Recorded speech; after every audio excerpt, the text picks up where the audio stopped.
As a kid, all a nigga wanna have was a Burberry scarf and $3 in my pocket. Instead I got beat with a switch, but I don't give a fuck, but it's on my body. Scars all up on me, but I run around from everybody. Life lesson learned, I better learn from this bitch, nobody. She pushed me around, she didn't give no motherfucks about it. She broke my heart 3 times, but I ain't getting. So I've been going through my news feed on Instagram and Twitter, and I've been noticing a lot of people ask the question, are the Baltimore Ravens still Super Bowl contenders? And a lot of people have been saying, no, the Ravens are no longer Super Bowl contenders. The Baltimore Ravens are overrated. The Ravens are frauds. Lamar Jackson isn't good. He can't win a big game. And listen, in my opinion, I still believe that despite losing to the Steelers, the Ravens are still not only one of the best teams in the AFC, but they are still one of the best teams in the NFL. I still believe that the Ravens are Super Bowl contenders. And I know a lot of you guys are probably going to ask, JT, how can you say the Ravens are still Super Bowl contenders after they lost to two of the best teams in the AFC? They lost to Kansas City. They lost to Pittsburgh. How can you still believe that the Ravens are a Super Bowl caliber football team? Because look, the Ravens turned the football over 4 times against Pittsburgh. If Baltimore limits the turnovers, they win that game. Baltimore outgained Pittsburgh in the run game. They had like over 200 rushing yards. Okay, they got Pittsburgh off the field on 3rd down. Pittsburgh was 3rd down on 3rd down. Like, Pittsburgh's offense struggled against Baltimore. Pittsburgh, not just their offense, but their whole entire team struggled against Baltimore. What helped Pittsburgh win that game is the fact that Baltimore kept coughing up the football. So if Baltimore didn't have any turnovers against Pittsburgh, they win that game. But it didn't go that way. Lamar Jackson, he played poorly. Okay, like, I'm not going to say that Lamar Jackson is excused from any criticism, because he does deserve a lot of blame for the Ravens losing. I mean, he turned the football over a lot. And the name of the game in the NFL is that if you can't take care of the football, you're going to lose 9 out of 10 of the times. So my thing with Baltimore is that I don't want to just hate on Baltimore just because I'm a Steelers fan. Because a lot of people say that, JT, you're a Steelers fan, like, you should embrace being a Steelers fan more. Like, you should show your fandom more. And here's why I never do that. I don't want to be somebody who just comes on here and allows my fandom to cloud my judgment on teams. Okay? Because listen, Baltimore is still a really good team. They have one of the best defenses in the NFL. That showed in the past game they had against Pittsburgh. Like, their defense shut down Pittsburgh's offense in the first half. What gave Pittsburgh's offense life was the fact that Lamar Jackson kept turning the football over, giving this offense extra possessions. So, for Lamar Jackson, I mean, I'm not surprised that a lot of people are back on the Lamar Jackson hate train, because this is just what people in life. People follow trends. When people see that a lot of people are showing love, everybody else is going to show love. If a lot of people see that a lot of people are showing hate on one person, a lot of people are going to follow the trend and continue to show hate to that person. Like, people just follow trends. That's just what people do in life. A lot of people in this world don't know how to formulate their own opinions. They go by what the majority is saying. If the majority of people are saying that fried chicken is terrible, a lot of people are going to say that fried chicken is terrible. If a lot of people are saying that fried chicken is great, it's the best food on earth, a lot of people are going to say that fried chicken is the greatest food on earth. It's like with women, right? So women, most women in this world, don't want to have a man that's down. If a man is up, the women are going to come.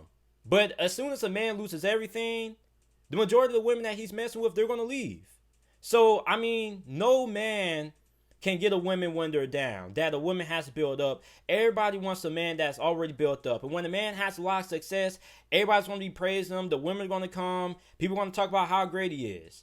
But as soon as he loses everything, he has to start back over, or he just starts to struggle a little bit, and success starts to deteriorate, a lot of people start to leave. It's like when I first started YouTube. When I first started YouTube a couple of years ago, back in 10th grade, a lot of people were criticizing me. I didn't really tell a lot of people about it, but the people who found out about it, they were like, oh, JT, man, you talk about sports, that's lame and things like that. And people still to this day still try to send my hair to my YouTube channel until I tell people that, you know, I'm actually making money off YouTube, and people find out about it. Then they want to start showing all this love, and now everybody wants to start showing support. It's crazy. When I didn't have 1,000 subscribers, everybody was saying that I was wasting my time, that I didn't do nothing all day. I should just go ahead and get a real job. Well, now I'm making more money off YouTube than what people make actually, clocking in at McDonald's, working a real job, quote, quote. And now everybody wants to, ask me for advice about how to do YouTube, how to start their own business. It's like people just like to follow trends. Like when everybody else is showing love, everybody else wants to show love. When everybody else is showing hate, everybody else wants to show hate. That's just how it works in this world. So if Lamar Jackson, like as soon as he starts playing like how he did last year and he bounces back, everybody else is going to be back on the Lamar Jackson hype train. Everybody's going to be right back on the Lamar Jackson and the Baltimore Ravens Super Bowl front runner hype train. You get what I'm saying? So here's the thing. You guys got to remember that people had Lamar Jackson and the Baltimore Ravens going 16-0 before the season began. And a lot of people didn't think that the Steelers would be as good as what they are right now. And I'll be honest, even as a Steelers fan, I didn't believe that the Steelers were going to be as good as they are right now. If you were to tell me that the Steelers would be 7-0 right now, heading into the midway point of the NFL season, I wouldn't believe you. I probably would say about like 5-2, 4-3 is what I expected the Steelers to be. So even me as a Steelers fan, I didn't expect the Steelers to be this good. So with the Steelers being good, of course Baltimore was going to have a cakewalk. Last year, Baltimore was able to cakewalk through the division because Cincinnati was bad. Cincinnati still is bad. The Browns were bad last year. The Browns are pretty solid this year, even though they're nowhere close to being up to the level of greatness that Pittsburgh and Baltimore is. They're pretty solid, and Pittsburgh is solid. So last year, Baltimore faced Pittsburgh twice with Mason Rudolph and Doug Hodges at the quarterback position. Now this year, you're facing still a team that has Big Ben back and can actually score points on offense. So of course, the division wasn't going to be as easy as what it was last year for Baltimore. But I mean, all in all, Baltimore has to play Indianapolis this week. They play New England the following week, and they have to play the Tennessee Titans in a rematch. So for Baltimore, this is a really critical stretch in determining if Baltimore is indeed still a Super Bowl contender. Because I'm not somebody who wants to change my opinion all that quickly based on what I've seen in like the last couple of weeks. Like I need to see a team consistently be bad for like 3 straight weeks. I haven't seen that in Baltimore. Okay, Baltimore, I understand they lost to Pittsburgh. They lost to Kansas City. But like I said, I need to see Baltimore lose to Indianapolis. I need to see Baltimore lose to New England. I need to see Baltimore lose to Tennessee before I come out and I say that Baltimore is no longer a Super Bowl contender. Like I need more evidence. I'm not somebody who is easily swayed. Like I need to see more proof before I go ahead and say that the Ravens aren't Super Bowl contenders. So as of right now, I still think that the Ravens are still one of the best teams in the NFL. They just have issues that they have to figure out, and every team has problems. Okay, it's no completely flawless roster. Like every single team has problems that they have to fix. And for the Ravens, they have to fix their turnovers. Okay, Lamar Jackson turned the ball over too many times against Pittsburgh. That was why they lost that game. So a lot of people are going to hop off the Baltimore Ravens hype train, which is expected because heading into this game, we knew what the narrative was going to be. If the Steelers lost, everybody was going to say that, the Steelers are overrated. They didn't play nobody. They got lucky against Tennessee. But if the Ravens, which they did, with the Ravens losing to the Pittsburgh Steelers, everybody was going to say that, Lamar Jackson's overrated. The Ravens are overrated. Like, I'm not surprised that a lot of people are having the opinions that they're having about Baltimore right now, because this really wasn't a win-win situation for either team. Like, no team is going to come out this game with a loss and people still be like, oh yeah, that's still a pretty good football team even though they lost.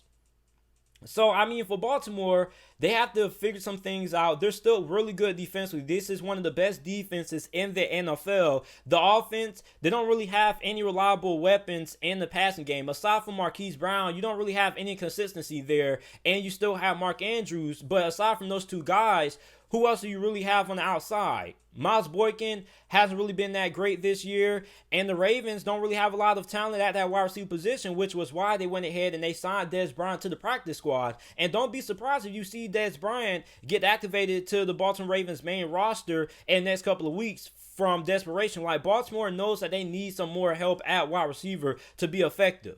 Okay, like, you're not going to be able to just run the football every single play. Like, you're going to have some plays that you have to throw the football to win. But it's more to Baltimore struggles on offense than just Lamar Jackson. Like Greg Roman. Greg Roman's offense is now starting to get figured out. His play calling has been lackluster sometimes. Like in the second half. Like, why would you start the second half out throwing the football instead of just running the football? I mean, you've had so much success running the football against the Steelers defense in the first half of the game. Why would you change up that game plan? If it ain't broke, don't fix it. That's what the saying goes. So it's a lot of things that Baltimore has to get figured out. Greg Roman, his play calling is now starting to get really questionable.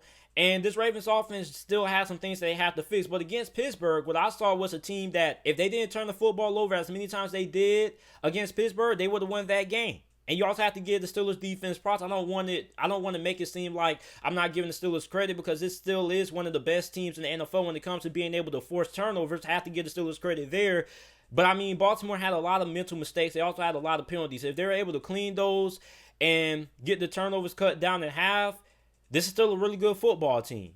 So all in all, I still believe that the Baltimore Ravens are Super Bowl contenders. I know a lot of people may not believe me, but I still think that this is a really good team. Like, there are certain things that you can't fix. If you're bad on offense, you're just bad on offense. But you can fix penalties. You can fix turnovers. Those are errors that can be fixed. But one thing that you can't fix is just a team that just has a bunch of weaknesses and a bunch of holes on the roster. The Ravens don't have that. The Ravens have one of the most complete rosters in the NFL. The pretty much weakest spot there is the wide receiver position. So if Baltimore can get the wide receiver position figured out, they can cut down on the turnovers, and the play calling can become a little bit better, then the Ravens can be right back in that Super Bowl conversation in a lot of people's eyes. Because I know a lot of the national media, they're going to hop on the Baltimore Ravens hype train. They're going to say the Ravens aren't legit. But me, I'm not one of those people. I still believe the Ravens are one of the best teams in the AFC, and they're still one of the best teams in the NFL.